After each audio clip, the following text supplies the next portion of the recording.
Hello, my name is Seymour with All Seasons Express, and today we're going to do an instructional video on how to operate a tuck under or slide out liftgate.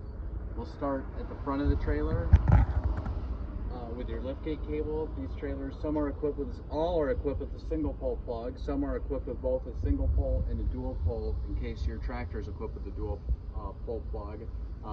I have my single pole plug inserted in here.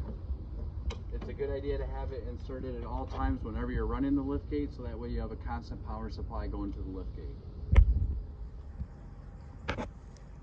A good idea when you pick up your load is to verify that your paperwork, which has your load number and your trailer number, make sure that those two correspond to the load on the trailer and the trailer number. So you can see that today we're picking up load 1188, which the cart tag clearly shows 1188, and it's on trailer 531572. So we have the right load on the right trailer.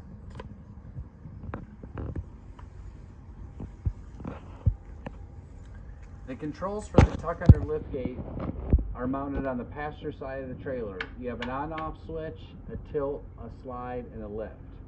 So I'll start by turning the liftgate on. I'll lower the liftgate down, and then we'll slide the liftgate out so we can open it.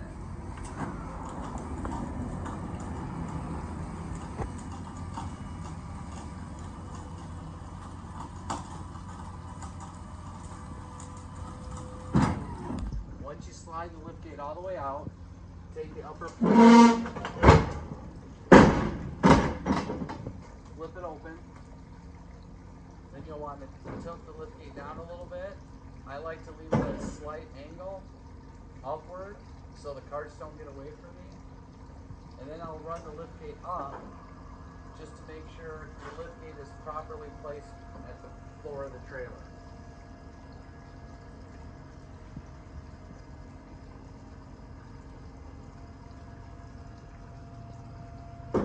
So as you can see, that's good. I'll lower it back down so I can step onto the gate. And then while I'm unloading, I'm going to use the toggle switch located in the rear of the trailer to actually run the gate up and down. The gate will automatically tilt towards the ground once you get it all the way down as well. I'll show you that in a minute. So I stand on here using the toggle switch located in the back of the trailer. I'll use that to lift the liftgate up, and we'll start unloading. A good thing to keep in mind when you're unloading is when you have a full truck like this, just start with one cart at first until you get the hang of it, and then you can do 2 carts at a time. These lift gates are equipped with these J-hooks and also these cart stops that pop up.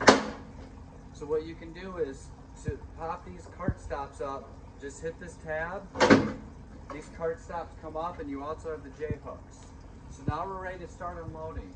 I'll undo my straps. I just hook them on the wall so I don't lose them.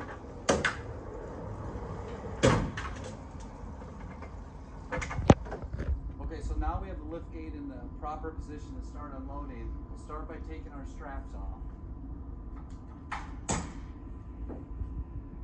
I like to just hook my straps right on the wall so I don't forget them.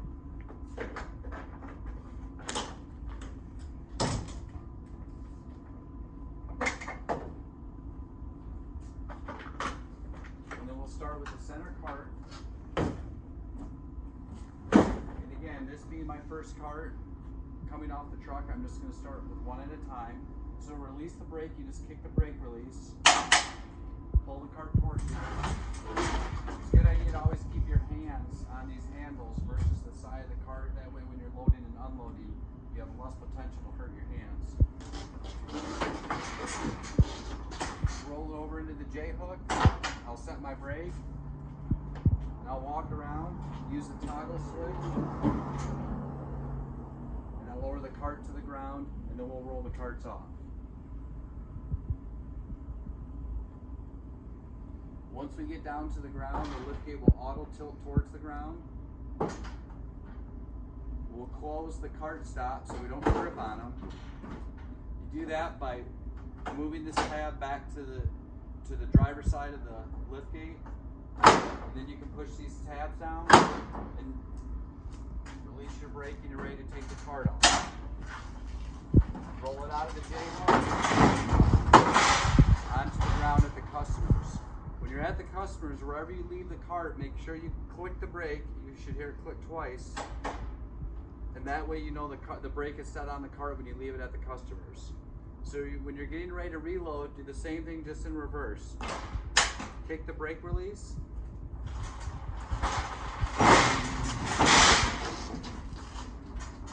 Push the cart onto the trailer. You can see the J-hooks work great.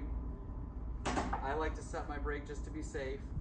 Come back over using the toggle switch.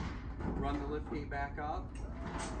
Again, it'll auto tilt first, and then it'll lift up. Once it's level with the floor of the trailer, we'll roll our cart back in, and we'll refasten our straps.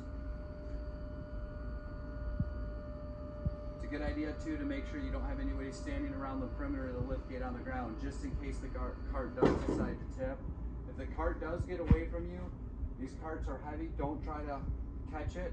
If it does get away from you, just try to get out of the way and make sure you don't get hurt.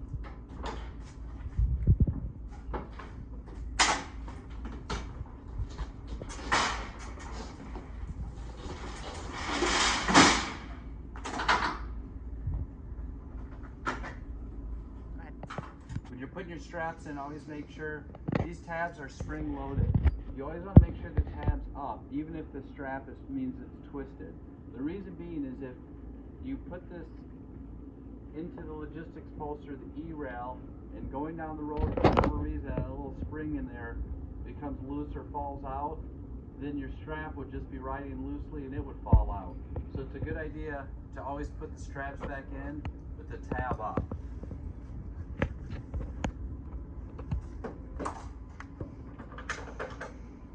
We always recommend putting 2 straps on, just in case one comes loose during transit.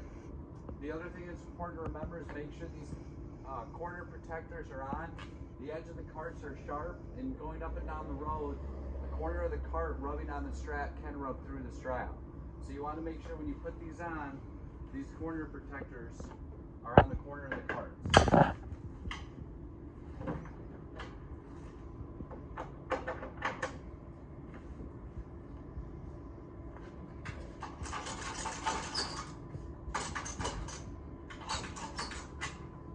Keep in mind when you're putting your straps on, you don't have to over tighten it. You just want to snug them up. Think of these straps almost as a seatbelt. When the truck's going down the road and it's stopping and starting, the carts are going to move on their own naturally. So you just want to snug these up. It's almost like a seatbelt. I'll go ahead and lower the gate and I'll show you how to close it up.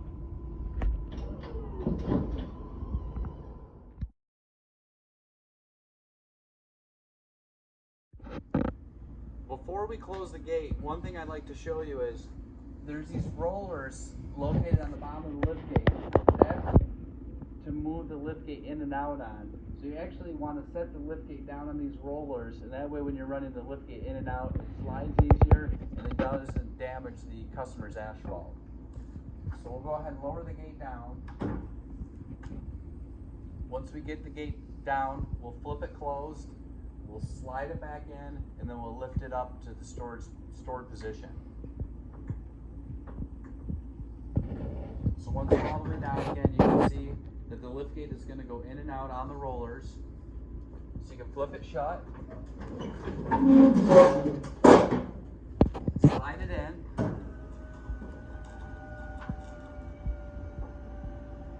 again it rolls much smoother when the weight of the liftgate is on the rollers.